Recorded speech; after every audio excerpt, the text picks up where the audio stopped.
The greatest glory in living lies not in never falling, but in rising every time we fall. Education is the most powerful weapon which you can use to change the world.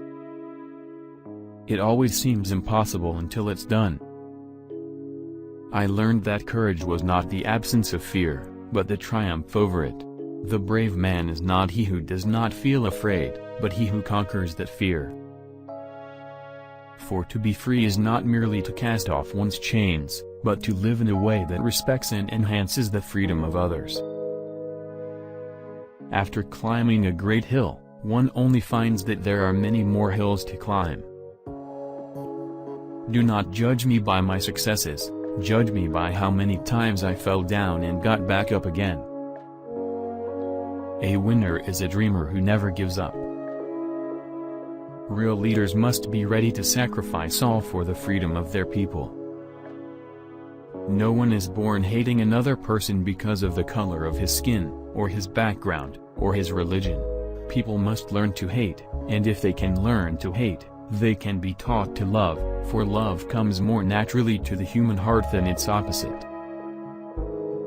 I dream of an Africa which is in peace with itself.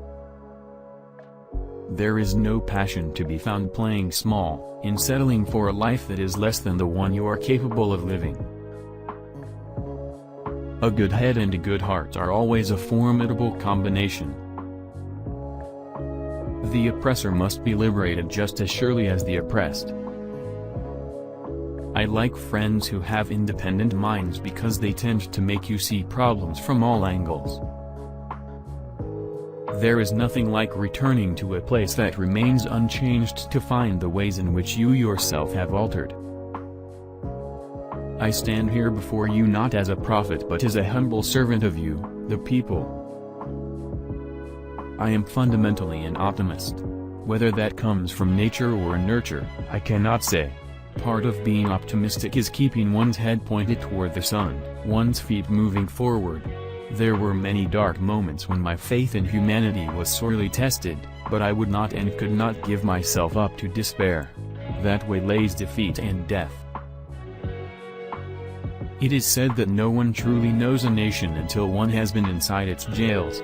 A nation should not be judged by how it treats its highest citizens, but its lowest ones. Courageous people do not fear forgiving, for the sake of peace.